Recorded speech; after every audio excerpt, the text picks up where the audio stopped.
दोस्तों सोचो एक ऐसी नगरी जो अपने समय पर दुनिया के सबसे एडवांस शहरों में से एक थी, जहां सुख समृद्धि और शांति का प्रतीक जिसे माना जाता था। एक ऐसी नगरी जिसे स्वयं भगवान कृष्ण ने बसाया था। लेकिन ये नगरी सिर्फ इतिहास का हिस्सा नहीं है, बल्कि एक ऐसी पहेली है जो समुद्र के गहरे पानियों के नीचे कहीं छुपी हुई है। हाँ, मैं बात कर रहा हूं द्वारका की, कृष्ण की नगरी की, जो कहा जाता है कि समुद्र के नीचे डूब गई थी। लेकिन सवाल यह है कि क्या सच में द्वारका डूब गई थी या सिर्फ ये एक कहानी है। चलिए इस रहस्य को समझने का काम करते हैं। तो दोस्तों, कहानी शुरू होती है द्वापर युग से, जब द्वारका एक समृद्ध नगरी हुआ करती थी। कहा जाता है कि जब कृष्ण ने मथुरा को छोड़ा था तो उन्होंने गुजरात के सागर तट पर जाकर एक नया नगर बसाया था, जिसका नाम था द्वारका। द्वारका का अर्थ होता है द्वारों का नगर, यानी कि एक ऐसी नगरी जिसमें भव्य द्वार थे जो समुद्र से डायरेक्टली कनेक्टेड थे। अब कहा जाता है कि द्वारका के 6 प्रमुख द्वार हुआ करते थे, जैसे कि पहले द्वार का नाम था स्वर्ग द्वार, यानी कि स्वर्ग तक पहुंचने का द्वार। दूसरा द्वार था मोक्ष द्वार, यानी कि मोक्ष प्राप्त करने का द्वार। और तीसरे द्वार का नाम था राज द्वार, यानी कि राजा के महल तक जाने का द्वार। चौथा द्वार था देवी द्वार, यानी कि मंदिर के प्रवेश का द्वार। पांचवा द्वार था युद्ध द्वार, सेना के लिए रक्षक द्वार जिसे कहा जाता था। और आखिरी और छठा द्वार था सूर्य द्वार, यानी कि सूर्य देव के मंदिर तक जाने का द्वार। अगर द्वारका की विशेषताओं को समझना है तो सोचिए, एक नगरी जो अपनी कला और वास्तु के लिए बहुत जगत प्रसिद्ध थी। यहां के महलों के स्तंभ शुद्ध सोने के बने थे, सड़कें चांदी से चमका करती थी और हर द्वार पर मोती और रत्नों का अलंकार हुआ करता था। द्वारका एक प्राचीन मैरीटाइम पावर भी थी। यहां के जहाजों का व्यापार भारत से लेकर मिस्र और पर्शिया तक चलता था। द्वारका के बंदरगाह पर हर दिन नए नए जहाज आया करते थे।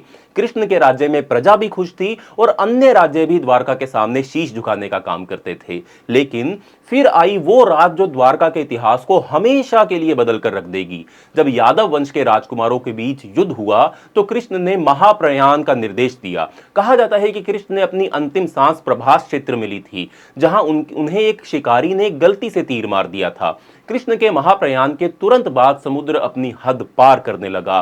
तेज आंधियां, भयंकर लहरों के साथ समुद्र ने अपनी शक्ति दिखानी शुरू करी और धीरे धीरे द्वारका के महल जो थे वो पानी के नीचे जाने लगे। लोग अपनी आंखों के सामने अपने घर डूबते हुए देख रहे थे।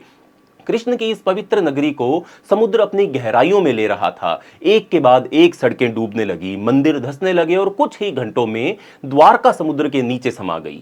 अब सवाल यह उठता है कि यह सिर्फ एक कहानी थी या इसके पीछे कुछ सच्चाई भी थी। तो दोस्तों, 1960 के दशक में भारत सरकार ने द्वारका के समुद्र तट पर मरीन आर्कियोलॉजिकल डिपार्टमेंट के साथ मिलकर एक रिसर्च शुरू करी थी और जो खुलासा हुआ उसने दुनिया के इतिहासकारों को चौंकाने का काम किया।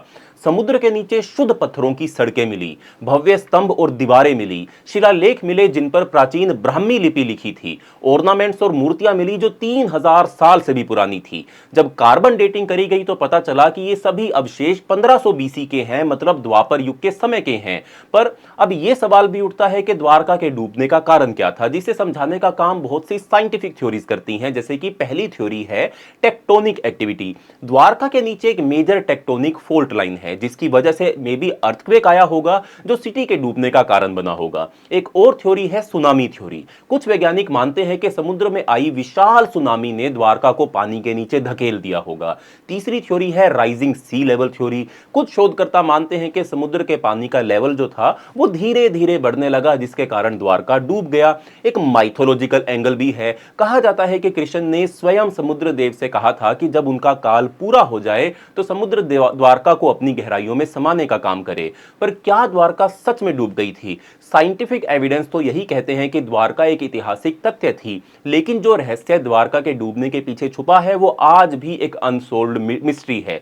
क्या कृष्ण के जाने के बाद द्वारका का विनाश हुआ? क्या द्वारका का डूबना एक डिवाइन प्रोफेसी थी? तो दोस्तों, आपको क्या लगता है कि क्या द्वारका सच में डूब गई थी? क्या कृष्ण की नगरी को समुद्र ने अपनी गहराइयों में समा लिया था या सिर्फ ये एक कल्पना ही थी? कमेंट करके अपनी राय जरूर दीजिए और अगर ये वीडियो आपको पसंद आई हो तो वीडियो को लाइक करें, वीडियो को शेयर करें और चैनल को सब्सक्राइब करना मत भूलें।